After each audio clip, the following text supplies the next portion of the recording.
अस्सलाम वालेकुम गाइस। क्या हाल है आपके? उम्मीद करता हूँ आपको हमारी वीडियोस बिल्कुल पसंद आ रही होंगी।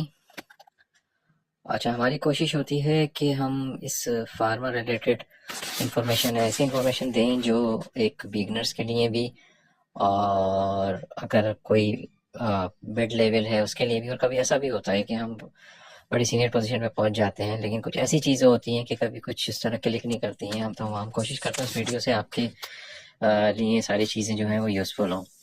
आज हम टॉपिक लेकर आए हैं कि जो पेन किलर्स होते हैं वो कितनी किस्म के होते हैं, तो उनकी अंडरस्टैंडिंग थोड़ी सी देते हैं। तो आज तकरीबन 6 हम डिफरेंट टाइप्स पे बात करते हैं कि वो कौन से होते हैं, क्या कर रहे होते हैं, और उनमें एक दो प्रोडक्ट्स के एग्जांपल भी दे देंगे तो आप लोगों को अच्छी तरह समझ आ जाए। या अगर आपने वो डिटेल में देखना हो तो फिर फर्दर आप अपने हिसाब से उसको सर्च कर लें। तो अगर सबसे पहले देखें तो पैरासीटामोल। पैरासीटामोल, आपको पता है कि इसका जो ब्रांड है सबसे बड़ा वो पेनाडोल है। ये फीवर और जो हल्का पेन होता है, जो माइल्ड पेन कहलाता है, उसके लिए यूज़ होती हैं। सर दर्द, मसल पेन और फीवर में ये यूज़ हो रहा होता है, और काफ़ी सेफ कंसिडर की जाती है। बट अगर कोई ओवरडोज करता है या बहुत फ्रिक्वेंटली यूज़ कर रहा होता है तो ऑब्वियसली इसमें लिवर डैमेज होने का बड़ा खतरा होता है। अच्छा, दूसरे नंबर पे होते हैं एनसेड्स। एनसेड्स जो होते हैं वो मॉडरेट पेन होता है, इन्फ्लेमेशन के लिए भी ये दी जाती हैं। इसमें बेसिकली आर्थराइटिस की भी आ जाती है, मेंस्ट्रुअल क्रैम्प्स होता है जो फीमेल्स में, और इंजरीज वगैरह में भी एनसेड्स दिए जाते हैं, जिस तरह एस्प्रिन हो गई, डिक्लोफेनिक हो गई। तो ये जो ब्रांड प्रोडक्ट्स आ रही होती हैं ये सब एनसेड्स में आ रही होती हैं। इसमें जो प्रॉब्लम हो सकती है तो वो बेसिकली स्टमक अल्सर्स या किडनी रिलेटेड इश्यूज जो हैं वो हो सकते हैं अगर आप इसको लॉन्ग टर्म के लिए यूज़ करें। तीसरे नंबर पे ओपियोइड्स। बेसिकली ये जो होते हैं ये सीवियर पेन होते हैं, ख़ास तौर पे ये सर्जरी के बाद दिए जाते हैं। पोस्ट सर्जरी या कैंसर पेन वगैरह के उसमें दिए जाती हैं ये।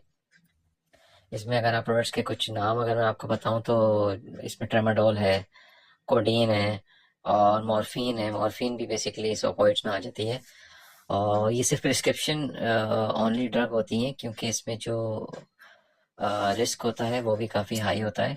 और इसका अगर आप देखें थोड़ा साइड इफ़ेक्ट, तो हर मेडिसिन का ही होता है। एक चीज़ वो सही करती है तो उसके साथ थोड़ा सा साइड इफ़ेक्ट भी होता है।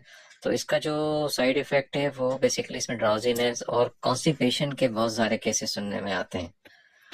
नंबर 4 पे अगर मैं बात करूँ, हमारे जो पेन किलर होते हैं मसल रिलैक्सेंट्स कहलाते हैं। अगर प्रोडक्ट्स की बात करें तो जैसे बेक्लोफिन है, और क्लोर्जोजोक्सेन है, और इसके अलावा एक और प्रोडक्ट थी, मुझे खैर एग्जैक्टली याद नहीं आ रही, शायद वो सही प्रोनाउंस नहीं हो रही। अच्छा, उस ये बेसिकली मसल पेन और बैक पेन में यूज़ होते हैं मसल रिलैक्सेंट्स।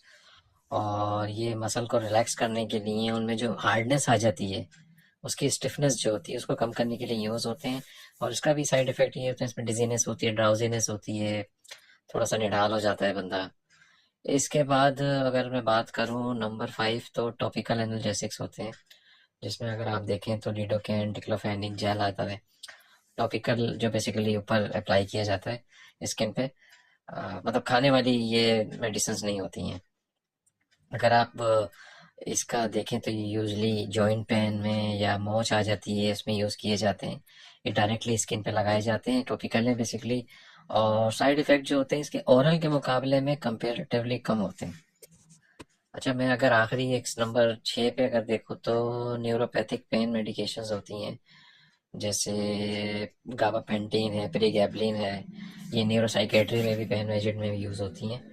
और ये बेसिकली नर्व रिलेटेड पेन के लिए यूज़ होती है, और डायबिटिक न्यूरोपैथी के लिए होती हैं।